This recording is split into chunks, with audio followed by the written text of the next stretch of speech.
The courtroom was silent, too silent for a room packed with adults, attorneys, and observers. The fluorescent lights hummed above, casting a cold glow over the heavy oak furniture and worn leather seats. A soft clink echoed as the bailiff adjusted his belt. It was the kind of silence that wrapped around your lungs and made it hard to breathe. 7-year-old Emily Carter sat on the witness stand, her legs too short to reach the floor. Her shiny black shoes dangled back and forth in tiny swings, scuffing the air nervously. She wore a navy blue dress with little white flowers on it. Her mother had braided her hair that morning, but a strand now stuck to her cheek, wet from the tear that had slipped down without permission. Next to her, lying flat and still as a statue, was a golden retriever named Scout Dot. His golden coat shimmered like sunlight, but his eyes, deep brown and watching, never left Emily's face. He rested his chin on his paws, ears perked, not moving unless she moved. He had been trained for this, though no amount of training could truly prepare him for what he sensed. Scout didn't need words. He only needed her. Judge Benjamin Rowe cleared his throat and adjusted his glasses. He looked over the rim at Emily, then back at the thick file of papers in front of him. "Let the record show," he began, "that the minor child is accompanied by a court-approved support animal due to severe trauma-induced mutism." Rebecca Carter, Emily's mother, sat behind the defense table. Her hands gripped the edge of her chair, her knuckles white. Her eyes were locked on her daughter, her heart pounding like thunder inside her chest. She knew Emily hadn't said a word in over a year, not since that last weekend visit with her ex-husband. David Carter sat confidently at the plaintiff's table. Dressed in his polished firefighter uniform, he looked like the image of fatherhood, clean-shaven, tall, noble. But Rebecca had seen what lay behind that uniform. And more importantly, so had Emily. "Miss Carter," the judge said gently, folding his hands, "can you tell us how you're feeling today?" Emily didn't answer. Her small fingers twisted in her lap. She blinked slowly, lips pressed together in a straight, pale line. The silence stretched again, tense. Electric. Scout stirred, lifting his head just an inch. His eyes met hers. Emily's right hand rose slowly. So slowly that no one noticed at first. Her fingers curled into a quiet shape, two pressed against the palm of her left hand. A signal. Her signal. Scout saw it instantly. He rose to his feet. The room noticed then. A collective rustle of surprise moved through the gallery as the dog stepped forward. Deliberate, calm, tail low, ears alert. He didn't look confused. He wasn't looking for permission. The judge leaned forward. "Is the animal trained to respond in court?" Rebecca's lawyer stood, unsure. He responds only to the child's nonverbal cues, Your Honor." Scout didn't walk toward Emily. He walked past her, straight toward the man in the uniform. David Carter. David shifted in his seat, unsure. He put on a half smile, reaching out a hand. "Hey, buddy." Scout stopped just before him. He lowered his head, sniffed the air. And then, in front of the judge, the attorneys, and Emily, he growled. Low, steady, protective. A wave of gasps echoed through the courtroom. Someone dropped a pen. The judge's gavel came down hard. "Order! Control that animal." But Scout didn't lunge. He didn't bark. He simply stood his ground between Emily and the man she feared. And then, for the first time in the entire trial, Emily spoke. Her voice was barely louder than a breath. "Safe," she whispered. And the courtroom would never be the same again. The courtroom had fallen into stunned silence after Emily spoke her one word. Safe. Judge Rowe stared at her with widened eyes, his hand frozen on the gavel. Even the court clerk paused mid-typing, disbelief etched across her face. Scout, still standing in front of David, let out another soft growl before walking slowly back. To Emily, the little girl opened her arms, and Scout rested his head on her lap with a gentle sigh. As if his mission was complete for now, the judge cleared his throat, composing himself.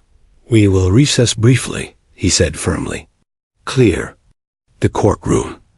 Everyone except counsel, the child psychologist, and the mother remain." As people filed out, whispers erupted.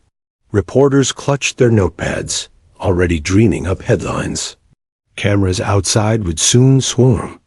But inside that room, the truth was just beginning to surface. Emily sat quietly, one hand stroking Scout's ear, the other still held in her lap. She was calm now, like a storm that had just passed. Her mother looked at her through watery eyes equal parts pride and heartbreak. The child psychologist, Dr. Meredith Gray, approached the bench. She had worked with Emily for nearly 2 years. "Your Honor," she said gently, "I believe it's important for you to understand the nature of the bond between Emily and her dog." The judge nodded. "Go on." Dr. Gray sat in the witness chair and began to explain. "When I first met Emily, she had already stopped speaking. We believe the trauma occurred during unsupervised visits with her father, though she couldn't tell us how or why. She would simply shut down. She would flinch when touched, hide in small spaces, refuse to eat." The judge glanced at Emily, who sat motionless, still listening. Scout was introduced into her life by her mother. Dr. Gray continued. "Initially, he wasn't even a trained support animal. He was just a rescue-shy, skittish, and abused, much like Emily. But something changed when they met. Within a week, Emily was touching Scout's fur. Within 2, she was communicating with him using gestures." Judge Rowe raised an eyebrow. "Gestures?" "Yes," Dr. Gray confirmed. "Emily created her own signals, hand motions, finger placements. One in particular we paid close attention to. She demonstrated the signal Emily had used earlier. 2 fingers pressed gently against the palm. It meant help me, or not safe. She would use it only when she felt threatened or scared. Scout would respond immediately standing. Between her and the source, nudging her to safety, barking in warning. Rebecca finally spoke, her voice trembling. He protected her when no one else could." Judge Rowe leaned back in his chair, his expression clouded with thought. "And you believe what we witnessed earlier, Scout's behavior, was in direct response to that signal?" Dr. Gray nodded without hesitation. Scout was doing exactly what he was trained, no, what he learned to do. He recognized the signal, assessed the threat, and positioned himself between Emily and the perceived danger. In this case, her father. The judge looked at Emily. "Is that true, sweetheart?" Emily hesitated. Her eyes met Scout's, then slowly lifted to meet the judge's. She gave the smallest nod. Dr. Gray spoke again. "Your Honor, I know this court requires evidence. But for children like Emily, their reality doesn't always come in paperwork and bruises. Sometimes it comes in silence, in body language, in the instincts of a dog who knows when his child is afraid." Judge Rowe pressed his fingers together beneath his chin. "Thank you, Doctor. That will be noted." He stood. "Until further review, all visitation rights for Mr. David Carter are suspended pending emergency investigation." Rebecca gasped softly. Emily didn't react. She simply leaned her face into Scout's neck and closed her eyes. In that moment, it was clear. The courtroom hadn't just witnessed a display of animal intelligence. They had seen a child speak the only way she knew how, and a dog answer in the loudest way possible. The next morning, the courthouse was buzzing. News of the previous day's events had already spread beyond Kentucky. Headlines on local news read, "Support dog growls in court, child signal sparks custody crisis," and golden retriever may be key witness in abuse case. But for Rebecca Carter, there was no time to dwell on headlines. She sat quietly in the family services office, Emily curled into her side, Scout at their feet. It had been a long night. Emily hadn't said another word, but she hadn't needed to. Scout hadn't left her side, not when the therapists asked questions, not when the investigators came, not even when Rebecca cried in the bathroom alone. The emergency hearing had changed everything. For now, David Carter was barred from seeing Emily. The court had issued a protection order until the investigation was complete. But temporary orders didn't offer peace. They offered time. And Rebecca knew time alone wouldn't heal what had already happened. She remembered the beginning. David had been different once, charming, responsible, even gentle. But after Emily was born, something inside him hardened. He worked long shifts at the fire station, but when he was home, he was impatient. Loud, critical. He drank more. And he had expectations for Emily that didn't match a child's world. She needs to toughen up, he'd say. Don't coddle her. Rebecca hadn't realized how deep it went until that one weekend visit. Emily came back silent. No bruises. No cuts. Just wide, frozen eyes and a haunting stillness. She wouldn't eat, wouldn't speak, wouldn't let anyone touch her. Rebecca called her pediatrician, then a therapist, then another. All the professionals had one thing in common. Without Emily's voice, their hands were tied. That's when Scout arrived. She hadn't planned it. A shelter visit was meant to distract Emily, to give her something else to focus on.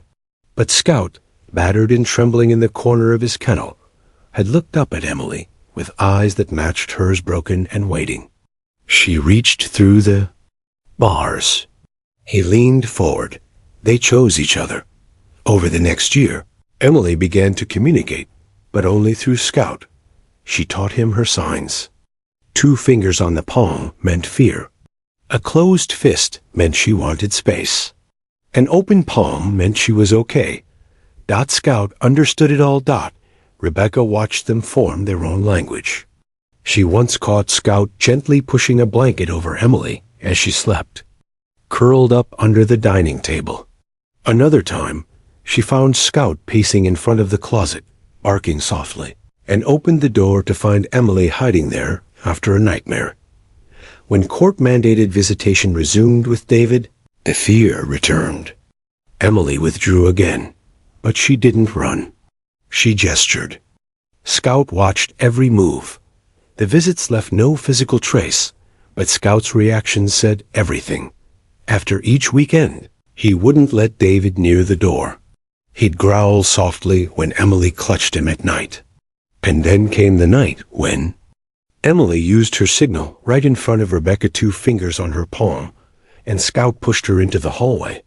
Standing guard at the bedroom door as David shouted through the phone on speaker. That was the moment Rebecca decided. Enough. Now? In this small office with CPS officials and legal advocates, that decision was finally being justified. But nothing felt victorious. It just felt fragile. One of the officials leaned forward, notebook in hand. Mrs. Carter, did you witness any direct incidents of abuse? No, Rebecca admitted quietly. But Scout did. He saw what I couldn't, and Emily told him what she wouldn't tell me. The official hesitated. Animals don't qualify as witnesses. Rebecca looked down at Scout, who was watching Emily breathe. Then maybe we need to change what qualifies. She whispered. Because in a system built on words, a child who couldn't speak had been ignored, until her dog decided to speak for her. Asterisk. When the courtroom reconvened 3 days later, it was standing room only. Reporters huddled near the doors. Lawyers shuffled papers, casting side glances at each other. Security had doubled.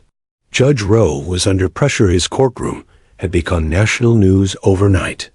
But the tension in the room had nothing to do with cameras. It was the girl and her dog. Emily sat in the witness stand again, this time calmer. Her dress was different powder blue with yellow buttons. But her posture hadn't changed. Silent, still, and Scout, as always, lay at her feet, his golden head resting on his. Paws alert as ever. David Carter was back in the courtroom, his attorney now looking less sure of their case. His pressed firefighter uniform was replaced with a charcoal suit, and his jaw was clenched tight. He had denied all allegations. "I never laid a hand on her," he'd said again and again. Technically, that was true, but not all wounds could be seen. "Emily," Judge Rowe said gently, "do you remember what happened the last time you were here?" She nodded faintly. Her fingers toyed with the hem of her dress. Dr. Gray, the child psychologist, stood nearby. She had asked for this moment, one more chance for Emily to share, not with words, but with action. "Would you be comfortable showing the court how you talk to Scout?" she asked softly. Emily glanced down at Scout. She raised her right hand and pressed 2 fingers gently into her left palm, the same silent signal that had brought the courtroom to a halt days earlier. Scout didn't hesitate. He stood and walked forward again, but this time slower, his eyes scanning the room. And then, in front of everyone, he walked straight to David Carter, not to the attorneys, not to the bailiff, straight to her father. David froze in his seat. Scout stopped inches from him and lifted his head. He sniffed David's pants cuff. Then, unmistakably, he let out a low, vibrating growl. The sound wasn't angry. It was protective. The courtroom exploded with murmurs. Cameras clicked. The judge banged his gavel. "Order! Order in this courtroom!" David's attorney stood abruptly. "Your Honor, this is not admissible behavior. This is a dog. This court is being manipulated by theatrics." Judge Rowe raised a hand. "Silence, Mr. Ellison." Scout slowly walked back to Emily and laid down beside her.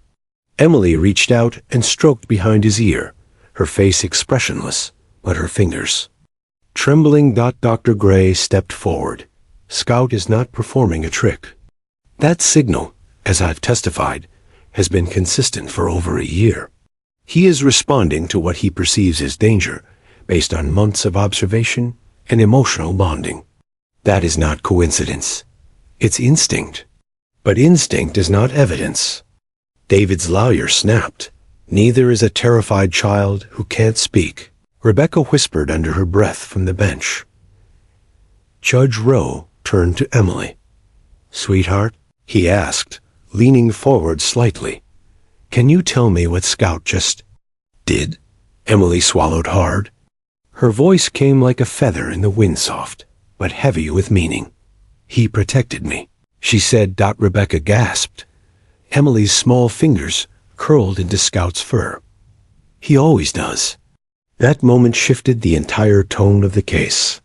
What had been a battle over legal documents and visitation schedules had become something deeper and unveiling.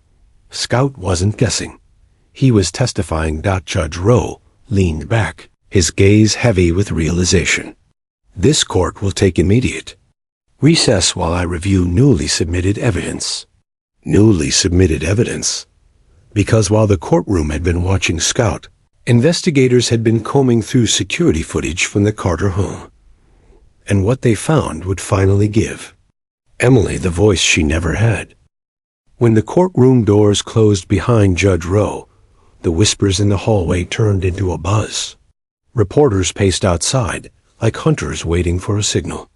Inside, a storm was brewing, one more powerful than any testimony ever spoken. In a private chamber adjacent to the courtroom, Judge Rowe sat before a laptop with earbuds in place. His eyes were locked on the screen, his face stiff and unreadable.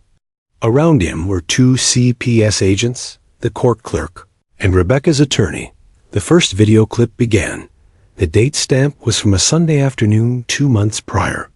The Carter living room appeared tidy and peaceful. Emily sat quietly on the floor with a coloring book. Scout lay beside her, licking his paw. Then David entered the frame. He walked in briskly, tossing his keys on the counter with a loud clatter. Emily froze, her hand hovering mid-crayon. Scout immediately stood up. David's voice off-screen but clear shouted, "Why is this mess still here?" He moved fast. Loud footsteps. Slamming a cabinet, Emily scurried behind the couch. Scout positioned himself between them. The next moment froze everyone watching. Emily, shaking, raised her right hand, pressed 2 fingers into her left palm. Scout lunged not violently, but decisively, planting himself in front of David with a firm bark. David shouted, "Get out of my way," and grabbed Scout's collar, yanking hard. Scout yelped, but didn't move. Emily remained hidden behind the couch, arms wrapped around her knees, eyes wide. The second clip, taken from the hallway camera, showed a different day. David stood at the door, yelling on the phone. "She's manipulating the kid. Emily needs to learn discipline, not baby treatment." Scout was pacing outside the closed door of Emily's room. Inside, Emily whispered to herself. Another clip. Another signal. Each time Emily used her gesture, Scout responded, protecting, intervening, alerting. It was a pattern. Judge Rowe pulled the earbuds out slowly, pressing his thumb and forefinger to the bridge of his nose. "This changes everything," he murmured. The courtroom reconvened an hour later. The crowd returned, the tension heavier than before. David Carter looked calm, but only on the surface. His lawyer shuffled papers nervously. Rebecca's hands were shaking in her lap. The judge returned, face stern. "This court has reviewed home surveillance footage provided by court order. What I have seen is deeply troubling." He paused. Multiple incidents were captured in which Mr. David Carter displayed behavior consistent with emotional intimidation, verbal aggression, and reckless endangerment. Gasps filled the room. David stiffened, jaw clenched. In every video, the minor child displayed signs of visible fear. In each instance, she used a consistent nonverbal gesture, which triggered defensive responses from her support animal. This was not training. This was pattern. This was instinct built from trauma. David's lawyer stood, attempting to object. "Your Honor, none of this footage shows physical violence. We maintain that emotional." "Sit down," the judge said, voice like thunder. He looked at Emily then, softer now. "You were brave, young lady. You taught your dog to tell us what you couldn't, and we listened." Emily looked at Scout, her eyes glistening, and nodded once. Judge Rowe continued, "I am placing Mr. David Carter under emergency investigation by Child Protective Services. All visitation rights are hereby revoked until further notice." David finally reacted, standing up abruptly. "This is insane. That mutt can't decide the truth." Scout's head lifted. A low growl rumbled in his chest. The bailiff stepped forward, warning in his posture. Rebecca rose, placing her hands on Emily's shoulders as her daughter watched. Her father being led away, not with fear this time, but quiet strength. Emily didn't cry. Scout sat tall beside her. Because now, the truth was out, and her silence had finally been heard.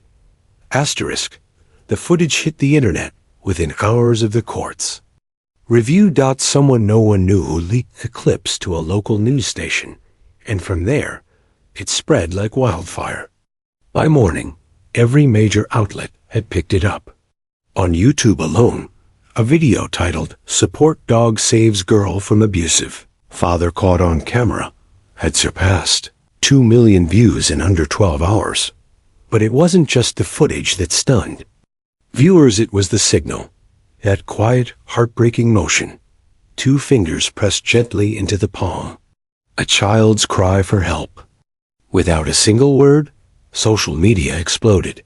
Teachers began sharing the signal on TikTok. Therapists stitched reactions with tears in their eyes. Parents filmed videos holding their children's hands, whispering, "You can use this too, if you ever need to." Even celebrities spoke out. She couldn't speak, but her dog did. One actress tweeted, sharing the story with her 20 million followers. Scout is a hero. Emily is a survivor. This is why we need to listen to the quiet ones. At home, Rebecca Carter sat on the couch, phone in hand, stunned by the flood of messages. People were sending support from every corner of the country, emails, letters, donations to Emily's therapy fund. But the little girl at the center of the storm didn't care about viral fame. Emily was in her bedroom, cradling Scout's face in her hands. She didn't understand what it meant to go viral. All she knew was that people finally believed her, and that Scout, her silent guardian, had never left her side. That morning, a knock came on their front door. Rebecca opened it cautiously, to find two well-dressed men standing on the porch. One wore a deep blue jacket with the words National Animal Valor Foundation stitched on the chest. "Good morning," he said with a warm smile. "We're here to formally nominate Scout for the National Hero Dog Medal." Rebecca blinked. "You're serious?" "Dead serious," the man replied. "This dog didn't just comfort a child. He became her voice. And the footage, ma'am, it's changing things." Scout wagged his tail once, standing behind Rebecca. Emily peeked from behind the hallway wall, her eyes wide. The second man smiled at her. "Hi, Emily. We've never seen anything like the bond between you two. Would it be okay if we talked to you and Scout?" Emily stepped forward slowly. Her hand reached down and brushed her fingers into her palm. The signal. Not for fear. This time, but as a test. Scout responded instantly, walking to her side, brushing against her leg. The two men exchanged glances. One of them whispered, "That's real. She's incredible." Rebecca wiped a tear from her cheek. By afternoon, Emily and Scout were on video call interviews with child psychologists, dog behaviorists, and journalists, but nothing felt forced. Everyone wanted to know how Emily created the signal, how Scout had learned it, and how they'd managed to speak without words. Emily answered in short phrases now. Quiet but steady. He watched me. He knew. He protected me when no one else did. One therapist hosting a live stream looked straight into the camera. "We teach kids to speak up, but what about the ones who can't?" Emily's story teaches us to look closer and to listen differently. The story had become more than just a courtroom drama. It had become a movement. Organizations began calling. Lawmakers started discussions about emotional abuse laws and the role of animals in protective environments. Schools emailed parents about teaching nonverbal safety signals, and at the center of it all was a little girl and her dog. That night, as Scout curled beside Emily in bed, she whispered into his ear, "They finally heard us." He didn't bark. He didn't move. He just stayed, because he had always known. The courtroom was packed to capacity. Every seat filled, every aisle lined with quiet, tense onlookers. Some were journalists. Others were child advocacy workers, dog handlers, therapists. And some were just people who had seen the footage online and felt compelled to witness how it would all end. Judge Rowe walked in slowly, his robe crisp, his face solemn. He carried no notes, no stack of papers, just the verdict sealed in his voice. Rebecca held Emily's hand gently. On her other side, Scout sat perfectly still, his leash looped loosely around Rebecca's wrist, not because he needed restraint, but because the courtroom rules required it. Emily wore a white cardigan over her blue dress. Her braids were neater, this time tied with ribbons. She looked stronger, older, like someone who had faced something no child ever should, and come out holding her truth. David Carter was present too. His seat was flanked by a public defender. The suit he wore now seemed too big, like it belonged to someone with a cleaner past.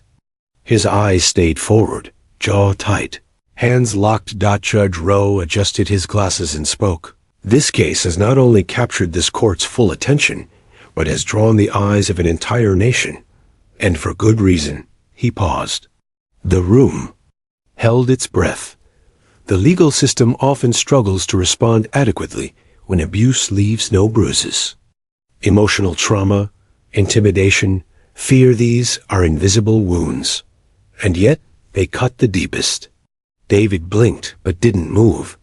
This court has reviewed extensive psychological evaluations, expert testimonies, and most importantly, undeniable visual evidence of repeated emotional harm inflicted on the minor Emily Carter.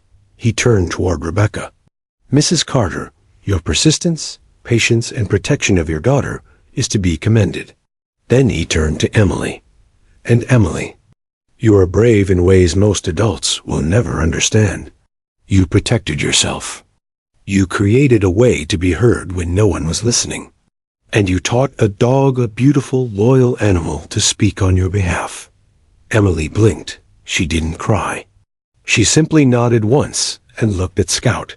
As of today, Judge Rowe continued, full and permanent legal custody of Emily Carter is granted to her mother, Rebecca Carter.